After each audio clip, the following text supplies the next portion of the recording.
আজকে বসন্ত পঞ্চমী, সরস্বতীর দেবী সরস্বতীর পুজো। আজকে মর্তধামে যারা শিক্ষা দীক্ষা বিদ্যা বুদ্ধি অর্জন করতে চায় তার সঙ্গে আমরাও মায়ের চরণে পুষ্পাঞ্জলি দিয়েছি, মাকে প্রণাম করেছি। জয় জয় দেবী চরাচর সারে কুচযুগ শোভিত মুক্তাহারে বিনা রঞ্জিত পুস্তক হস্তে ভগবতী ভারতী দেবী নমস্তুতে। পুষ্পাঞ্জলি দিলাম, মায়ের চরণে গিয়ে প্রণাম করলাম। তিথি অনুযায়ী পুজোটা দুদিন পড়েছিল, গতকালকে হয়েছে কিছু কিছু কোন মন্দিরে প্যান্ডেলে, আজকেও পুজোটা হয়েছে। আচ্ছা আশ্চর্য কি জানেন, আমি আজকে যখন বাড়ির থেকে আসলাম আপনাদের এইখানে, অনেকটা দূরে তো আমার বাড়িটা, আমি যখন আসতেছিলাম এই পুজোকে কেন্দ্র করে, এই পুজোকে উদ্দেশ্য করে অনেক ছেলেমেয়েরা তারা রাস্তায় বেরিয়েছে, মন্দিরে যাচ্ছে মায়ের কাছে। আমার কথায় কেউ দুঃখ পাবেন না আপনারা। হ্যাঁ, একবার ভালো করে পিতা মাতা হয়ে যারা জন্ম দিয়েছেন নিজের মেয়ে সন্তানকে, নিজের পুত্র সন্তানকে, পিতা মাতা হয়ে একবার চিন্তা করবেন তো নিজের কন্যার দিকে তাকিয়ে। আপনার কন্যা যে ধরনের পোশাকটা পরে মায়ের মন্দিরে যাচ্ছে পুষ্পাঞ্জলি দেওয়ার জন্য, ওই পোশাকটা পরে কোনো দেবালয়ে কি যাওয়া যায়? ওই ধরনের পোশাক পরে কি কোনো দেব দেবীর সামনে গিয়ে দাঁড়ানো যায়? আমাদের রুচিটা বড় নিম্নগামী। আমি এই রুচিটার পরিবর্তনের কথা বলছি। আমি যখন মন্দিরে যাব আর আমি যখন বিয়ে বাড়িতে যাব, ওই মন্দিরে যাওয়া আর বিয়ে বাড়িতে যাওয়া দুটোকে যদি এক করে দেওয়া হয় তাহলে কিন্তু জীবনের সমূহ বিপদ নেমে আসবে। মন্দিরে যাওয়া আর বিয়ে বাড়িতে যাওয়া এক নয়। ভগবানের মন্দিরে, মাতৃ মন্দিরে, দেব দেবীর মন্দিরে তাকে দর্শন করার জন্যে, তার চরণে পুষ্পাঞ্জলি দেওয়ার জন্যে আমাকে যে রুচিমার্জিত পোশাকটা পরে যেতে হবে, এই বোধটা পর্যন্ত আমার অন্তর থেকে বিলুপ্ত হয়ে গেছে। কেন? বর্তমান দিনে দেব দেবীদের রূপও বদল হয়ে যাচ্ছে। আমি দেখছি কোন জায়গায় সরস্বতী মাকে হলুদ শাড়ি পরিয়ে দিয়েছে, কেউ নীল শাড়ি পরিয়ে দিয়েছে, কেউ বা কালো শাড়ি পরিয়ে দিয়েছে। সরস্বতী হচ্ছে জ্ঞানের অধিষ্ঠাত্রী দেবী, জ্ঞানের রং হচ্ছে সাদা। তাই মায়ের সব থেকে পছন্দের সাদা ফুল এবং শ্বেত বসনা মা, সাদা শাড়ি মায়ের একমাত্র পোশাক। মায়ের বাহনকে শ্বেত রাজহংস, সাদা রাজহাঁস। কেন? এত সুন্দর একটা কোকিল ছিল যে কুহু কুহু করে ডাকে, মা তো তাকে নিয়ে বসে পড়তে পারত। এত সুন্দর একটা ময়ূর ছিল, দেখতে এত সুন্দর, মা তো তাকে নিয়ে বসে পড়তে পারত। মা হাঁসটাকে নিয়ে বসলো কেন? হচ্ছে রাজহাঁস হচ্ছে পৃথিবীতে একমাত্র প্রাণী যে জল আর দুধটা একসঙ্গে মিশিয়ে দিলে জলের থেকে দুধটাকে পৃথক করে দিতে পারে। তাই জ্ঞান হচ্ছে সেই রকম, সমাজে ভালো এবং খারাপের জ্ঞানটাকে চিনিয়ে দেওয়ার জন্য এই রাজহাঁসকে মায়ের বাহন রূপে স্বীকার করা হয়েছে। ভালো মন্দের থেকে তুমি মন্দটাকে ছেঁকে ফেলে ভালোটাকে আহরণ করবে, তবেই তো মাতৃ আশীষ তুমি শিরে পাবে। তাহলে এত কিছু আড়ম্বর, এত কিছু আয়োজনের মধ্যে আসল যে উদ্দেশ্য মায়ের চরণে ভক্তি নিবেদন করা, মায়ের চরণে শ্রদ্ধা নিবেদন করা, কোথাও না কোথাও যেন মনে হয় আমাদের অন্তর থেকে সেই শ্রদ্ধা এবং ভক্তি দুটোই আমরা বিলুপ্ত হয়ে যেতে বসেছি। যদি গৌরাঙ্গ নহিত কিবেনে হইত কেমনে ধরিতাম দে, দে মানে হলো দেহ। গৌরাঙ্গ মহাপ্রভু না থাকলে কলিকালের মানুষ নিজের দেহটাই ধরে রাখতে পারতো না, অন্য কিছু অনেক দূরের কথা।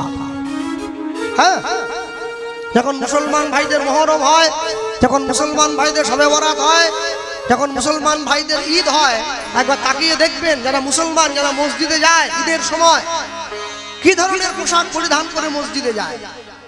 রুচি সম্মত পোশাক, সাদা পাঞ্জাবি পরে, সাদা লুঙ্গি পরে, সাদা টুপি পরে। কেন পারত না? চকরা বকরা ছেঁড়া ফাটা জিন্সের প্যান্ট লাল গেঞ্জি পরে চলে যেতে মসজিদে?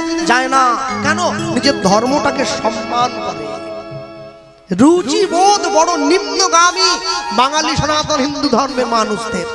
এই নিম্নগামী রুচিটাকে ঊর্ধ্বে তুলে আনতে গেলে সবার আগে একটু সাধু সঙ্গ করতে হয়। সাধু সঙ্গ যদি নাও করা হয়, একটু সতের সঙ্গ করতে হয়। সবাই যে সাধু সঙ্গ করবে আমি কথা বলবো না। কেন? যে নিত্য নিত্য দিয়ে মদ খায়, যে মাতাল, সে কি সাধু সঙ্গ করবে না? সে তো গেলেই সাধু তাকে বলবে তুই নেশা করে ছেড়ে দে, ও যাবে না। তা সাধুর সঙ্গ যদি নাও হয় অন্তত একটু সতের সঙ্গ তো করা যায়। সৎ মানুষের কাছে বসে, বাড়ির বয়স্ক দাদু ঠাম্মা তাদের কাছে বসে একটু সৎ কথা তো শোনা যায়, এতে করে অন্তরের রুচির বহিঃপ্রকাশ হয়। চৈতন্য মহাপ্রভু না থাকলে কলিকালের মানুষ নিজের দেহটাই ধরে রাখতে পারতো না। বাঙালির হিয়া অমিয় মাথিয়া নিমাই ধরেছে কায়া, কায়া মানে দেহ। এরপরে বললেন শ্রী রাধার মহিমা প্রেম রসসীমা জগতে জানাতো কে। গোটা ভারতবর্ষ থেকে গোটা বিশ্ব থেকে মানুষ গিয়ে বৃন্দাবনে ব্রজের ধুলোয় গড়াগড়ি দেয় রাধে দয়া করো বলে, কৃষ্ণ কৃপা করো বলে। যদি চৈতন্য মহাপ্রভু না থাকতো কলিকালের মানুষ জানতেই পারতো না বৃন্দাবন খায় না মাথায় দেয়। মহাপ্রভু রামকেলির থেকে রূপ সনাতনকে উদ্ধার করে বৃন্দাবনে পাঠিয়েছে। আমার দাদু বলতেন রাধাকুণ্ডের পাড়ে আগে ধানের চাষ হতো, মহাপ্রভু গিয়ে বৃন্দাবন উদ্ধার করেছেন, তবে তো তোমরা গিয়ে সকলে ব্রজের ধুলায় গড়াগড়ি দিতে পারছো, নাহলে কি তা কি করে দিতে। অষ্টম মহাজন পদকর্তা আরো সুন্দর করে লিখলেন, কত সহজ ভাষায় ব্যাখ্যা করলেন উদ্দেশ্য, পদাবলীর উদ্দেশ্য লিখছেন। কি লিখলেন? মধুর বৃন্দা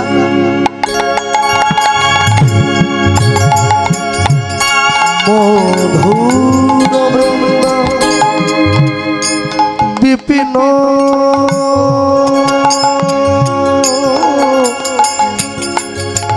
মাধুরী মাধুরী বৃন্দাবনে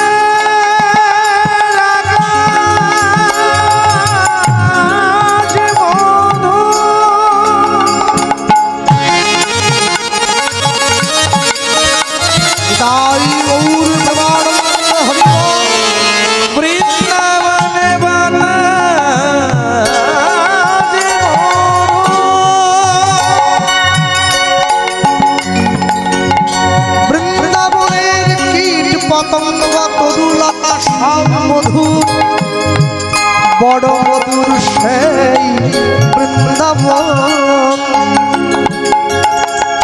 মধুর বৃন্দা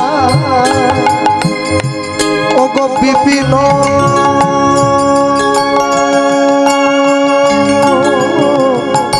মাধুরী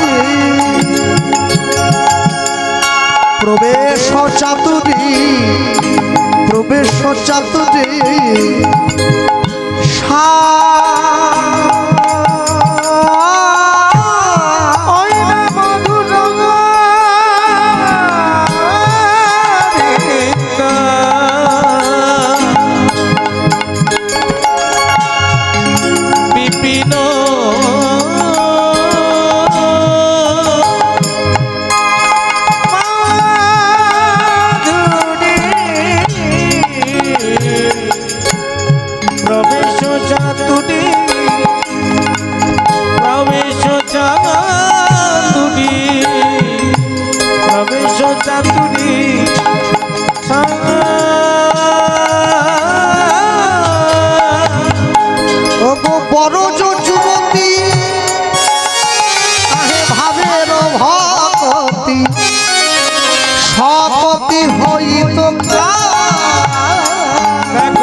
সকতি হইত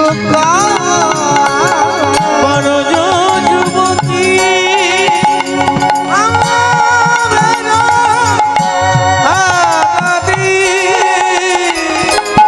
সকতি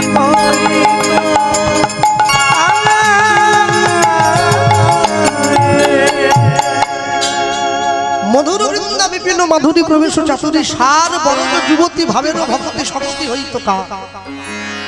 বৃন্দাবন বছরে একবার করে আমরা যাই দর্শনের জন্য। হ্যাঁ, আশ্চর্য কি জানেন, আমি যখন প্রথম বৃন্দাবনে গিয়েছিলাম একটা জিনিস দর্শন করলাম। আমরা যারা বাংলায় ভগবানকে যারা সেবা দেন, যারা বসে আছেন, যারা ভগবানের নিত্য নিত্য ভোগ দেন, ভগবানকে সেবা দেন, তারপরে প্রসাদ গ্রহণ করে, বাংলায় যখন ভগবানের সেবা দেওয়া হয়, এমনকি নিজেদের আমাদের ঘরে পর্যন্ত আমরা দেখতে পাই, ভগবানের ঘরে ঠাকুর ঘরে ভোগের থালাটা ঢুকিয়ে দিয়ে দরজাটা বাইরে থেকে বন্ধ করে দিয়ে কীর্তন হয়, যার গুরু ঘরে যে নিয়ম আছে। কেউ বলে ভজ পতিত উদ্ধারণ শ্রী গৌর হরি, কেউ বলে ভজ ভকত বৎসল শ্রী গৌর হরি। এবার যিনি ভোগ দিচ্ছিলেন তিনি উত্তরীয়র মধ্যে হাতটা নিয়ে গিয়ে আচমনটা সেরে নিচ্ছেন, হয়ে গেল। এবার তিনটে তালি দিয়ে পর্দা সরিয়ে দিল, মানুষের ভোগ দর্শন করলো। এবারে ভোগ বাইরে বেরিয়ে এলো, সকলে প্রসাদ নিয়ে নিজের ঘরে ফিরে গেল। সেই আমি যখন বৃন্দাবনে গেলাম, আমি লক্ষ্য করছি আমরা ভগবানকে সেবা দিচ্ছি, দরজাটা বাড়ির বাইরে থেকে বন্ধ করে দিয়েছি। বৃন্দাবনে পুজো মা, সে ভগবানকে সেবা দিচ্ছে, দরজাটা বাড়ির ভেতর থেকে বন্ধ করে দিয়েছে। আমি চিন্তা করলাম এইরকম সেবা তো আমি কোনোদিন দেখি নাই, আজ আমি দাঁড়িয়ে একটু দেখব। তো দরজার বাইরে দাঁড়িয়ে রয়েছি, না বলে লোকের ঘরে ঢুকবো কি করে, যদি চোর বলে পেটায়। দাঁড়িয়ে রইলাম বাইরে, আধ ঘন্টা করে সেই মা যখন দরজা খুলে বেরিয়ে এসছে, একবার চোখ মুখ মুছছে, ঘাম হয়ে গেছে, আর চোখ মুখ মুছতে মুছতে দেখছে দরজার বাইরে একটা ছেলে দাঁড়িয়ে আছে। কি ব্যাপার? আমি বললাম মা আমি মেদিনীপুর থেকে এসেছি। ও বাংলার মানুষ, এসো বসো। আসন দিয়েছে। তা কিছু বলবে বাবা, প্রসাদ পেয়েছো?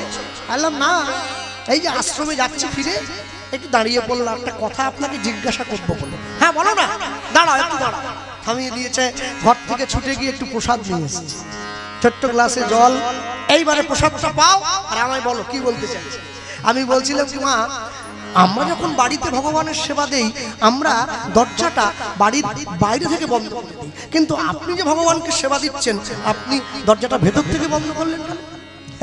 সেই মা আমাকে বলছে, তোমরাই তো বলো আপন ভজন কথা না বলিবে যথা কথা, তুমি আমাকে জিজ্ঞাসা করছো আমি তোমায় বলবো কেন? আমি বললাম মা যদি পুরোটা নাও বলেন একটু ইঙ্গিত দেন না, যদি বুঝতে পারি বুঝবো, না হলে আমি ঘরের ছেলে ঘরে চলে যাবো। হ্যাঁ ইঙ্গিত তোমায় দিতে পারি। হ্যাঁ, যাইবে দক্ষিণে বলিবে পশ্চিমে, দাঁড়ায় উত্তর মুখে, গোপনের প্রেম গোপনে রাখিবে থাকিবে পরম সুখে, এ কথা দ্বিজ চণ্ডীদাস ঠাকুরের শ্রীমুখে। আপনারা তো একটু আগে শুনলেন তো, অগ্রবর্তী কীর্তনিয়া শিবাসঙ্গনের বহির্দ্বারে চপল গোপাল এসে পদ্মভাণ্ড সিঁদুরাদি রাখিয়াই দ্বারে, মনের আনন্দে দেহ গেলা নিজ ঘরে। শিবাস পণ্ডিত দরজা খুলে চিৎকার করে উঠল, নিত্য রাত্রে করি আমি ভবানী পূজন, আমার মহিমা দেখো ব্রাহ্মণ সজ্জন। সেইটা আমি তো বলছি, শিবাসঙ্গন কোনটা কোথায় অত্যাচার করেছে? শ্রী মানে সুন্দর, বাস মানে বাসস্থান। এই যে চপল গোপাল তো ঘরে অত্যাচার করেনি, আমরা নিত্য নিত্য আমাদের এই হৃদয় শিবাসঙ্গনটাকে মাছ মাংস পেঁয়াজ রসুন মাখিয়ে নিত্য নিত্য অত্যাচার করছি, যে হৃদয় মন্দিরে ভগবান নিজে বসে আছে, তাই নাকি? আর এই অত্যাচার করতে করতে করতে করতে যখন আমার অন্তর থেকে ঈশ্বরের অনুভব অবলুপ্ত হয়, তখনই রামকৃষ্ণ পরমহংসদেবের সেই কথাটা খেটে যায় যে ঈশ্বরের মধ্যে সবাই আছেন, কিন্তু সবার মধ্যে ঈশ্বর বিরাজ করতে পারেন না। কিন্তু ঈশ্বরের মধ্যে সবাই আছেন, ঈশ্বর সবার মধ্যে নাই। থাকলে মানুষ আর চোর এক হয়ে যেত। তো বলছি বাবা তা তুমি পড়াশোনা করেছো? হ্যাঁ। স্কুল যেতে তখন 10টা 11টার সময় যেতাম। আচ্ছা, তো 10টার সময় যে স্কুল যেতে, বাড়ি আসতে কখন? বিকেল 4টে। খিদে পেত না ভীষণ? রাস্তার মোড় থেকে মাকে ডাকতাম, মা আমার খিদে পেয়েছে। ছোটকালে মা একবারে থালা তো সাজিয়ে নিয়ে দাঁড়িয়ে আছে, আমার ছেলে আসছে, বইয়ের ব্যাগটা ছুঁড়ে ফেলে দিয়েই হাত মুখ ধোয়ার কোনো বালাই নেই, ছুটে গিয়ে বসে পড়েছি। মা আমার জন্য সাজিয়ে রেখেছে ডাল বেগুন ভাজা, আহা হা, হ্যাঁ কত সুন্দর, কুমড়োর ছক্কা, এঁচোড়ের তরকারি, পটল ভাজা, ওরে বাবা রে। তা আমার মা সঙ্গে সঙ্গে সেই বোঝো মা আমাকে বলছে, আচ্ছা বাবা একটা জিনিস বলো তো। আমি বলুন, তোমার মা যখন তোমাকে খেতে দিত, খেতে দিয়ে তোমার মা কি তোমার কাকিমার সঙ্গে গল্প করতে চলে যেত? তুমি খেতে বসে বসে? আমি বললাম না না, আমি তো মা আমার কাছে বসে থাকতো। কেন থাকতো? কেন মানে কি বলছেন আপনি? আরে আমার পাশে বসবে না, আমার কখন কোনটা লাগবে, ডাল চাই, একটু বেগুন ভাজা চাই, একটু অন্ন চাই, তো মা যদি উঠে চলে যায় তাহলে আমাকে দেবে কে? বলে উত্তর তো তুমি দিয়ে দিচ্ছ, আমাকে জিজ্ঞাসা করছো কেন? তুমি যে ভগবানের মন্দিরে ভোগের থালাটা ঢুকিয়ে দিয়ে দরজার বাইরে দাঁড়িয়ে প্রেমানন্দে কীর্তন গাইছ, আলু ভাজা, উচ্ছা ভাজা আর বড়ি ভাজা প্রেমানন্দে ভোজন করে নদী আরো রাজা। বলো তো বাবা, তুমি যে ভগবানের মন্দিরের সম্মুখে দাঁড়িয়ে দরজাটা বন্ধ করে দিয়ে বাইরের থেকে দাঁড়িয়ে কীর্তন গাইছো, আমায় বলো ভগবানের যদি আরেকটু ডাল লাগে ভগবান কাকে চাইবে? ভগবান কি দরজা খুলে বাইরে বেরিয়ে আসবে যে আমায় দাও? আমি বললাম মা, তুমি যে কথাটা বলছো সেটা ঠিক, কিন্তু কি জানো তো, আমরা ভগবানকে বেশি বেশি করে দেই। বলে যতই বেশি দাও, জল তো আর এক কলসি দাও না, ওটা এক গ্লাসই দিয়েছ। তা মনে করো গোবিন্দের যদি একটু জল লাগে কাকে বলবে? ওই জন্য তো তার কাছে বসে থাকি, খাওয়াবো, মুখ ধোয়াবো, মুখ মোছাবো, বিছানা পেতে ছেলেটাকে ঘুম পাড়িয়ে দেবো। তবে বড্ড দুষ্টু জানো, শুধু বাইরে বেরিয়ে চলে যায়। একটা লাঠিও রেখেছি কাছে, ওটা দিয়ে একটু ভয় দেখাতে, নাহলে আবার শোয় না। যে গোটা বিশ্বকে ভয় দেখায় তাকে তুমি লাঠি দিয়ে ভয় দেখাও, বলে ওটাই তো ভালোবাসা, যেটা তোমাদের নেই কিন্তু আমাদের আছে। ভগবানকে মানতে গেলে মন্ত্রতন্ত্র বলে কি বাঁধা যায়? বাঁধতে যদি হয় তাকে বাঁধো প্রেম ও ফলে। ভক্তমণ্ডলী মায়েরা, বৈষ্ণব মহাজন নিয়ম একদম সোজা করে দিয়েছে। এত কষ্ট করে তোমরা নাম গাইতে পারবে না, এত কষ্ট করে ঈশ্বরের সেবা দিতে পারবে না, এর জন্যে সহজ উপায় করে দাও। সহজ উপায় কি? ওই যে তাকিয়ে দেখো, গাও পুনো পুনো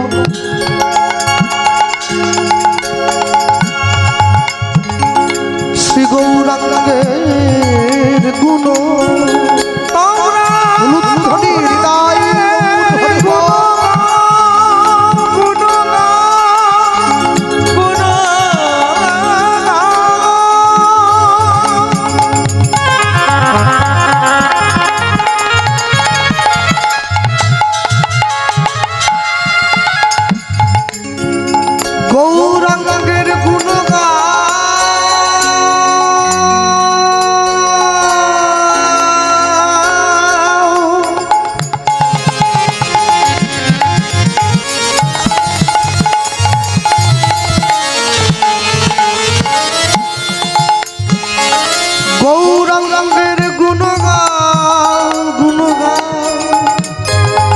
গৌরাঙ্গের গুণ গাও। যার নুন খেলে তার গুণ গাও, নইলে মানুষ তোমায় বেঈমান বলবে, অকৃতজ্ঞ বলবে, অমানুষ বলবে। পুনঃ পুনঃ বারবার, একবার না পারিলে দেখো শতবার।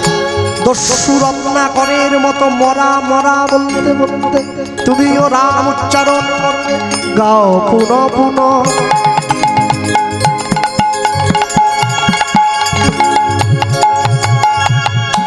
শ্রী গৌরাঙ্গের গুণ। এবার আমি সকাল থেকে সন্ধ্যে পর্যন্ত 2 নম্বরই করবো, লোক ঠকাবো, চিটিংবাজি করবো, সন্ধ্যেবেলা বসে গৌরাঙ্গের নাম বলবো। হবে তো? না না, হবে না, আইনে ফাঁক আছে তো। সরল করিয়া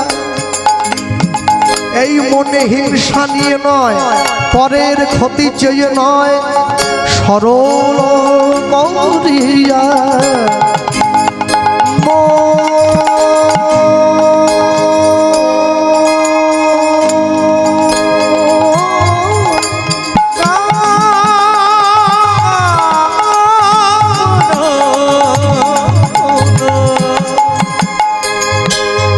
শ্রী গৌরাঙ্গের গুণ, সরল করিয়া সরল করিয়া সরল করিয়া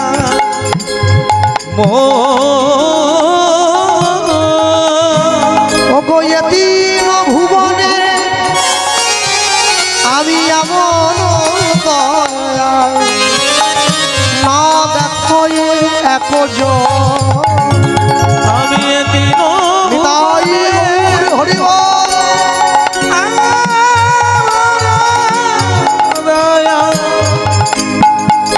দেখো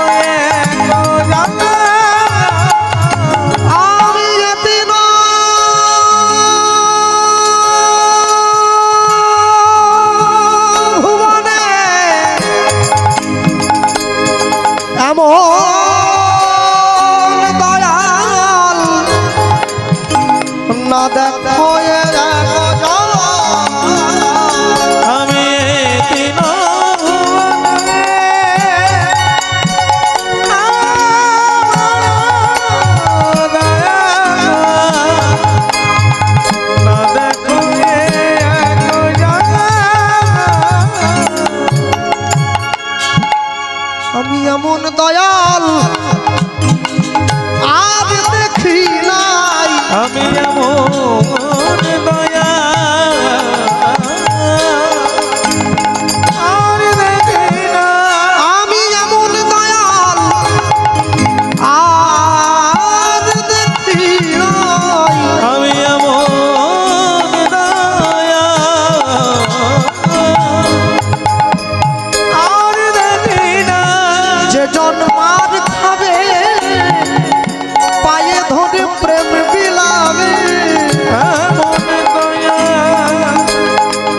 আর দেখি না, যে জন জগাই মাধাইয়ের মতো মাতালকে হরিনাম দিল, এমন দয়া আর দেখি না, যে জন বলয় চাঁদ কাজীর মতো মুসলমানকে কৃষ্ণ প্রেম দিল, এমন দয়া আর দেখি না, যে জন চপল গোপালকে উদ্ধার কইল, এমন দয়া আর দেখি না, জীবের হাতে ধরিল আর পায়ে পড়িল, এমন দয়া আর দেখি না, হরি নামে হরিকে নামাইয়ে আনলো তাই গৌর হরিল। হরি নামে হরি নামে এমন দয়া আর দেখি না, এমন দয়া আর দেখি না, এ তিন ভুবনে এমন দয়া না দেখো একজন, আমি অতীর ভুবনে এমন দয়া না দেখো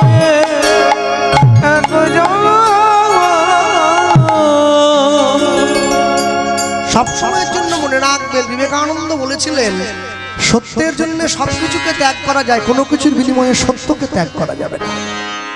জীবনে যাই সমস্যা আসুক, যাই বিপদ আসুক, যাই কষ্ট আসুক, দয়া করে আমি অনুরোধ করব সবার কাছে, কোনো কিছুর বিনিময়ে কোনোদিন নিজের ধর্মকে বিসর্জন দেবে না। হ্যাঁ, শ্রবাণৌ সধর্ম বিগুণৌ পরধর্মাৎ সনুষ্ঠিতাৎ স্বধর্মে নিধনং শ্রেয়ো পরধর্ম ভয়াবহ। নিজের ধর্মে মরণও ভালো, পরের ধর্ম নকল করা মোটেই ভালো কাজ নয়। একবার চিন্তা করে দেখুন, যারা বসে আছেন এই স্থানে সকলে, এই যে মায়েরা আছেন সারা জীবন ধরে রান্না করছেন, ছেলে মেয়ে স্বামী স্ত্রী পরিবার দেওর ননদ ভাসুর শ্বশুর সারা জীবন ধরে রান্না করে শুধু ভূত খাওয়ালেন। যেদিনকে আপনার হাতের রান্না আমার গোবিন্দর সেবায় লাগবে, সেদিনকে বুঝবেন আপনার রান্না শেখা সফল হয়েছে। এটাই গৌর প্রেমানন্দে হরি বল হরি বল। ভগবানের জন্য ভোগরাগ করা, ভগবানের জন্য সেবার দ্রব্য প্রস্তুত করা, এ চারটিখানিক সৌভাগ্যের কথা নয়। কেন জানেন? সবসময় জানবেন, আপনারে লয়ে বিব্রত রহিতে আসে নাই কেহ অবনি পরে, সকলের তরে সকলে আমরা, প্রত্যেকে আমরা পরের তরে। হরি বল। আমি নিজে ভালো থাকবো, আমি নিজে ভালো খাবো, আমি নিজে ভালো ঘুমোবো, এই জন্য আমি পৃথিবীতে আসিনি। এটা ছাড়াও আমার অনেক কাজ আছে, সেই কর্মটা তো আমায় করতে হবে। হ্যাঁ, আমার জন্য কারো উপকার না হোক, আমার জন্য কারো ক্ষতি যেন না হয়, আমাকে সেইটা মাথায় রাখতে হবে। আমি উপকার করতে নাই বা পারলাম, আমি ক্ষতি কারো করবো না। কেন জানেন? সবসময়ের জন্য মনে রাখতে হয়, যখন শ্রীরামচন্দ্র রাবণকে হত্যা করলেন, হত্যা করার পর রাবণের সম্মুখে বসে, মৃতদেহের সম্মুখে বসে যখন বিভীষণ চোখের জল ফেলছে, এমন সময় মন্দোদরী মা ছুটে এসেছে। আর যখনই মন্দোদরী মা ছুটে আসছে, তার স্বামীকে মেরে ফেলেছে রামচন্দ্র।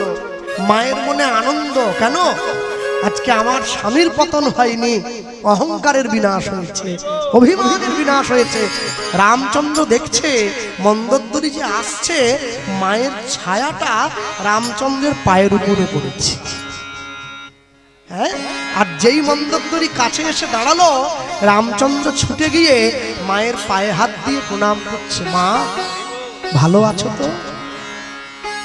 মন্দোদরী এতক্ষণ পর্যন্ত আনন্দে ছিল, এবার কিন্তু তার মনে দুঃখ এলো। কেন?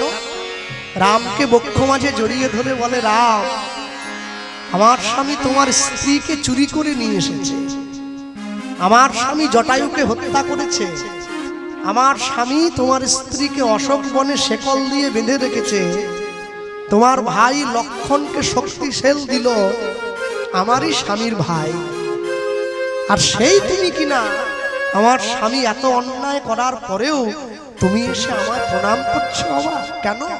বলছে মা তুমি যখন আসছিলে তোমার ছায়াটা আমার পায়ের উপরে পড়েছে, তাই তো আমি তোমায় প্রণাম করেছি। তা আমার ছায়া তোমার পায়ে পড়লো বলে তুমি প্রণাম করলে? রামচন্দ্র বলছে তুমি যে মা।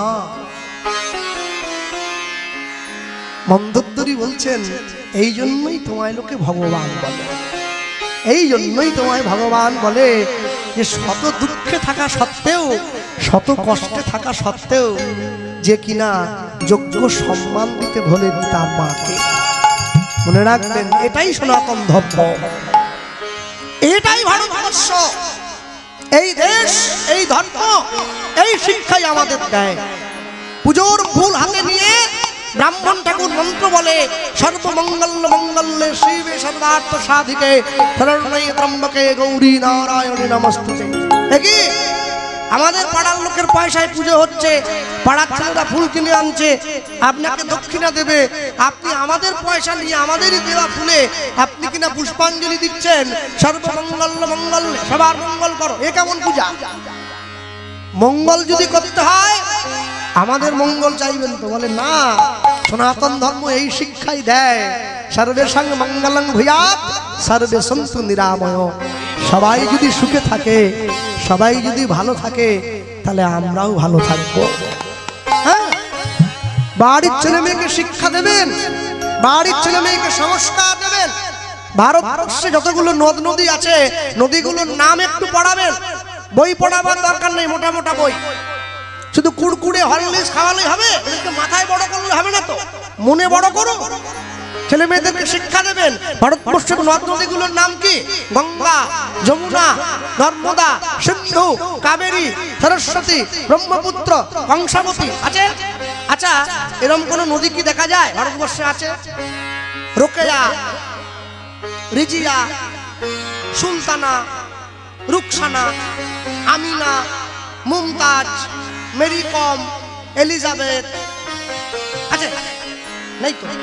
এখানেই প্রমাণ হয় সনাতন ধর্মের দেশ ভারতবর্ষ। আমরা ছিলাম, আমরা আছি, আমরা থাকবো সব সময়ের জন্য। মনে রাখবেন যারা বসে আছেন এই স্থানে, কোনো কিছুর বিনিময়ে জগৎ মাঝারে কোনোদিনের জন্য দয়া করে নিজেকে নিবৃষ্ট করে, নিজেকে বিসর্জন দিয়ে অন্য ধর্ম পালন করবেন। যারা আমেরিকার থেকে ইসকনে এসছে হরে কৃষ্ণ বলতে পারে না, বলে হরে কৃষ্ণ। আরে আশ্চর্য, বলতে পারে না তবু বলার চেষ্টা করে। আমি বলতে পারি কিন্তু বলি না। এটা আমার জীবনের সব থেকে বড় দুর্বলতা। হ্যাঁ, সবার অন্তিমে বৈষ্ণব মহাজন লিখছেন, লিখতে গিয়ে লিখলেন গৌরাঙ্গ বলিয়া না গেলাম বলিয়া, গৌরাঙ্গ বলুন ধরি প্রেমানন্দ হরিব, আমি গৌরাঙ্গ বলিয়া না গেলাম বলিয়া, গৌরাঙ্গ বলিয়া না গেলাম বলিয়া, কেমনে ধরিনু, কেমনে ধরিনু, কেমনে ধরিনু দে আইনা গৌরাঙ্গ বলিয়া না গেলাম বলিয়া, কেমনে ধরিনু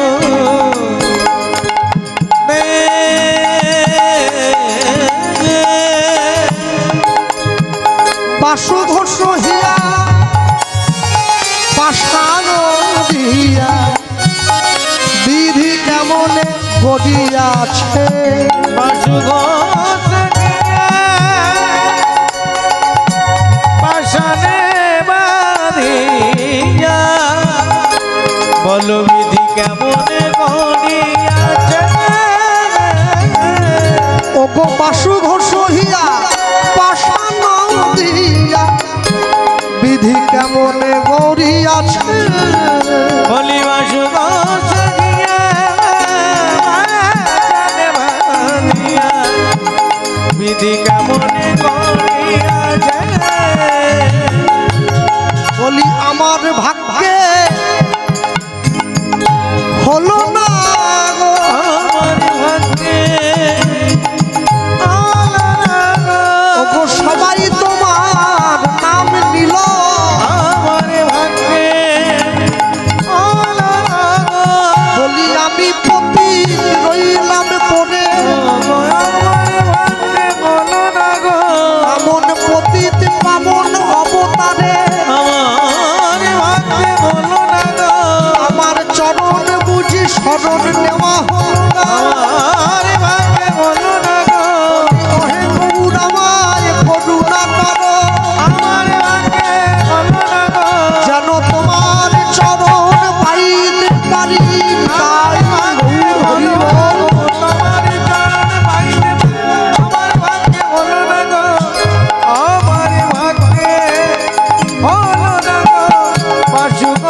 কেমন করিয়াছে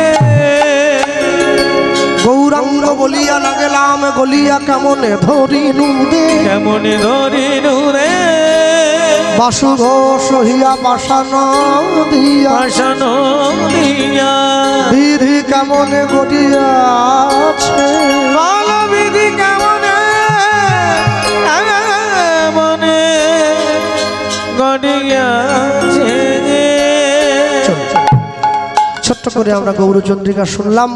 লীলা মাধুর্যের মধ্যে প্রবেশ করতে গিয়ে বলবো শ্রীকৃষ্ণ চৈতন্য মহাপ্রভুর কথা, তার মহিমা, তার মাধুর্য, তার মাধুরী আমরা কীর্তনের মধ্যে সবসময় আলোচনা করে থাকি। সর্বক্ষেত্রে আমরা যখনই কীর্তনে যাই বা কীর্তন শোনার জন্য গিয়ে বসি, সবসময় আমরা মহাপ্রভুর মহিমা আমরা কীর্তন করি এবং শুনেও থাকি। কিন্তু মহাপ্রভুর ডান দিকে যে মানুষটা দাঁড়িয়ে আছে, যাকে আপনারা নিতাই চাঁদ বলেন, সেই মানুষটার কথা কিন্তু আমরা কীর্তনের মধ্যে খুব একটা টেনে আনতে চাই না। কেন? ঠিক মনে রাখবেন, আমরা মহাপ্রভুকে ভালোবাসলাম কিন্তু নিতাই চাঁদকে আপন করতে পারি নাই। কিন্তু যদি নিতাই না আসিত, নিমাইকে কি চিনত লোকে? নিতাই চাঁদ যদি না থাকতো, নিমাইকে কে চিনত? যেদিন 1486 খ্রিস্টাব্দে মহাপ্রভুর জন্ম হলো নদিয়ায় নবদ্বীপের মাটিতে, ঠিক সেই দিনকে নিতাই চাঁদ ঘর ছাড়লেন। নিতাই চাঁদ মহাপ্রভুর থেকে কত বড়? 12 বছরের বয়সে বড়, 1-2 দিনের নয়। হ্যাঁ, এই যে 12 বছরের বড় ছেলেটা মহাপ্রভুর জন্মের দিনই সংসার ত্যাগ করলেন। কোথায় গিয়েছেন? সারা ভারতবর্ষের মাটি পায়ে হেঁটে ঘুরে বেড়ালেন, সম্পূর্ণ ভারতবর্ষ। কবে সংসারে ফিরে এলেন? যখন মহাপ্রভুর 24 বছর বয়স, সন্ন্যাসী হয়েছেন, ঠিক সেই সময় নিতাই চাঁদ ঘরে ফিরে এলেন।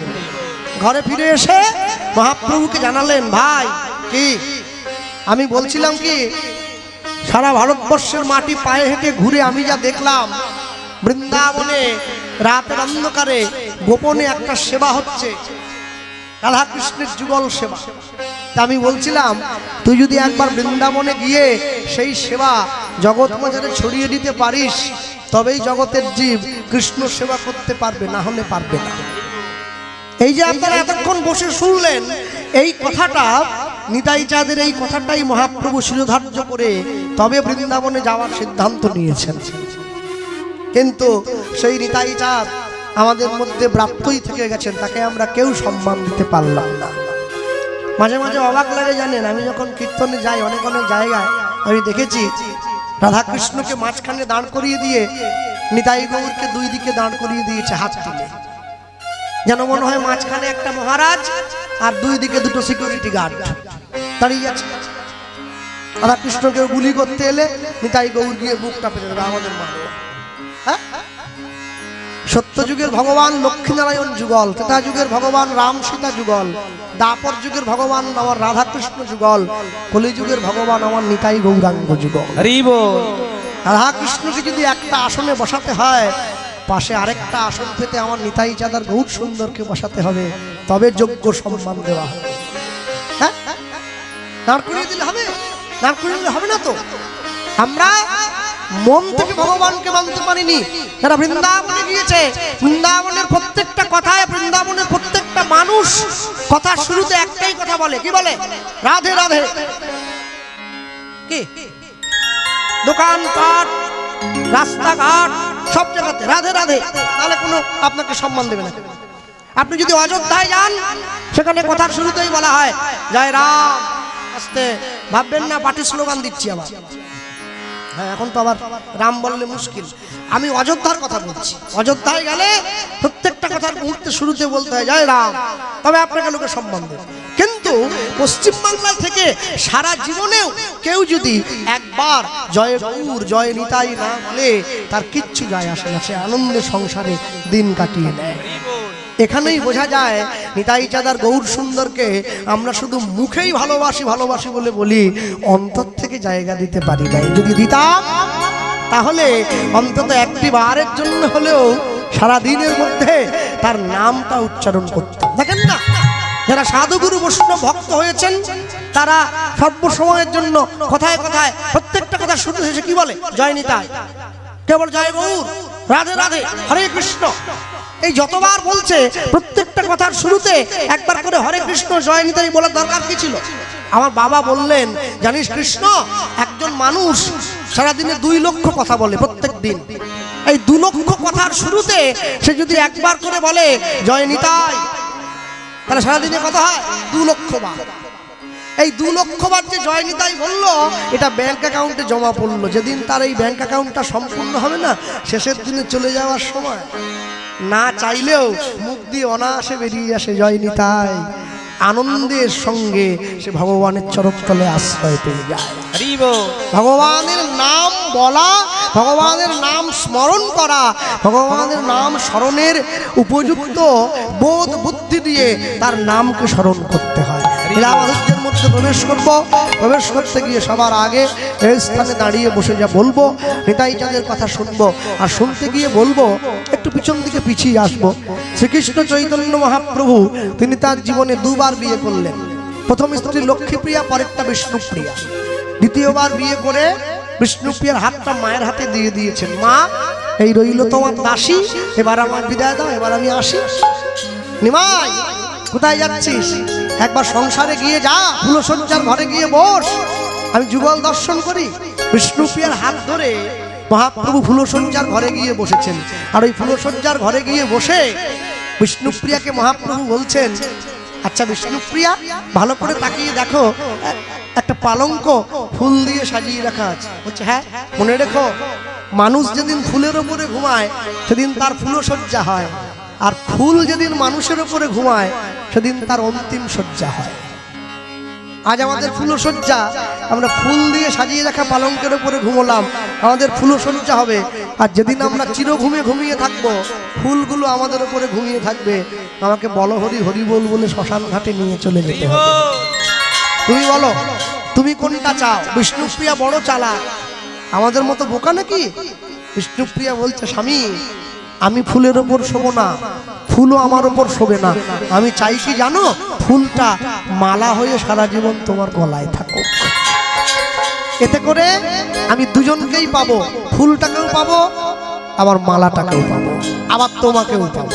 হ্যাঁ, সেই কথাকে মর্যাদা দিয়ে যখন মহাপ্রভু সন্ন্যাস হয়ে চলে গেলেন, নিতাই চাঁদের সঙ্গে গিয়েছেন পুরীধামে, সমুদ্রের পাড়ে গিয়ে বসেছেন গৌরান নিতাই 2 ভাই। মহাপ্রভু ছুটে গিয়ে হাতটা ধরে নিয়েছে নিতাই চাঁদ। দাদা, ও দাদা, হ্যাঁ বলছিলাম কি, তুমিও সাধু হয়ে গেলে, আমিও সাধু হয়ে গেলাম। দাদা, আমরা 2 ভাই যদি সাধু হয়ে যাই, তাহলে বাংলার মানুষকে হরিনাম কে দেবে?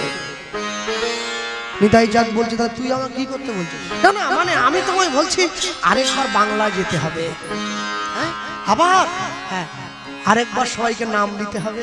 আর শোনো, শুধু নাম দিতে গেলে হবে না, একটা বিয়ে করতে হবে। কে বিয়ে করবে? কেন তুমি? এই তোর মনে মাথা খারাপ হয়ে গেছে? কৃষ্ণ কৃষ্ণ বলতে বলতে তুই পাগল হয়ে, এই আমার এখন বিয়ের বয়স আছে রে, 40 বছর বয়স হয়ে গেল আমার, এখনো বিয়ে? শুধু বিয়ে করলে হবে না দাদা, ছেলে মেয়ের জন্ম দিতে হবে। হ্যাঁ, আরো বড় দায়িত্ব।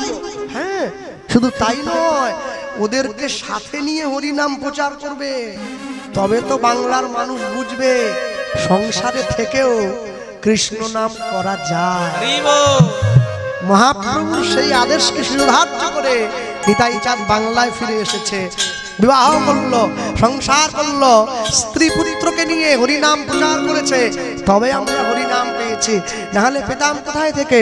হরিসভায় দাঁড়িয়ে, হরিসভায় বসে আজকে অন্তিম দিনে আমাদের আস্বাদিত গীতব্য লীলা মাধুর্য যা পরিবেশন হবে বাংলায়। নিতাই চাঁদ ফিরে এসে শ্রীপাদ নিত্যানন্দের সংসার। নিতাই গৌর প্রেমানন্দে হরি বল, নিতাই গৌর প্রেমানন্দে হরি বল। আচ্ছা, যে সমস্ত ইউটিউব ভাইরা আছো, তারা ছুটে এসছো, কারো লাইভ চলছে না? চলছে না? ঠিক আছে, লাইভ করা বন্ধ, বাকি সব ঠিক আছে। হ্যাঁ, কোনো কীর্তনিয়ার ব্যক্তিগত চ্যানেল কি এখানে আছে? নেই তো? থাকলে কিন্তু করতে দেবো না।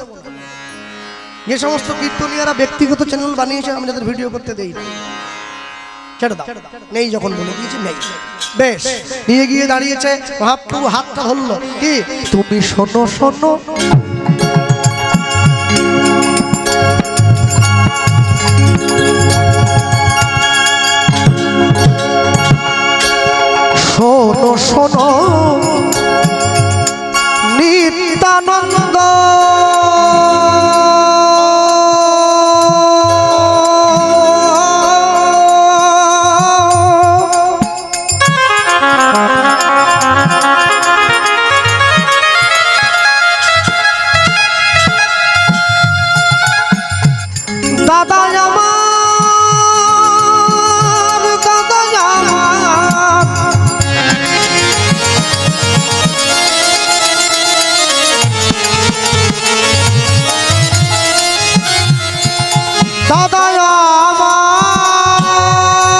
আমার দাদাই আমার তুমি শোনো শোনো আমার কথা এ যে কথা নয় মোর মনের ব্যথা শোনো শোনো শোনো শোনো শোনো শোনো নিত্যানন্দ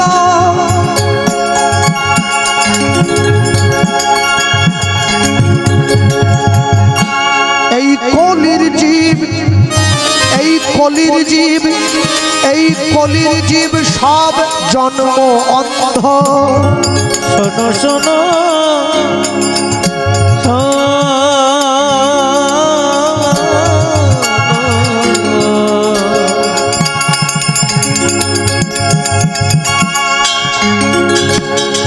শোনো শোনো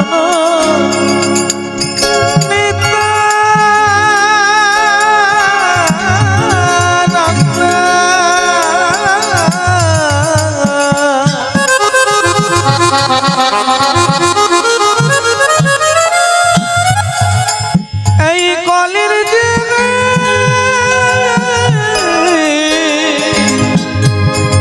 সব জন্ম ও দাদা বলিলেও কেউ না লয় কৃষ্ণ নাম দাদা বলিলেও কেউ না লয় কৃষ্ণ নাম দাদা বলিল নালয় কৃষ্ণ নাম দাদা বলিল নালয় কৃষ্ণ নাম তুমি প্রতি ঘরে ঘরে যাইয়া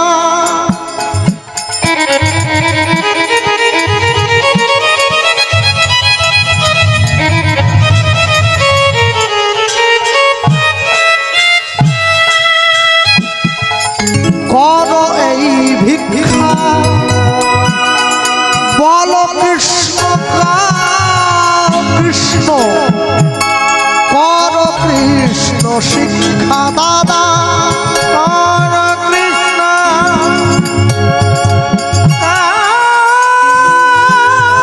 কৃষ্ণ কর কৃষ্ণ শিক্ষা দাদা বল কৃষ্ণ গাও কৃষ্ণ কর কৃষ্ণ শিক্ষা কর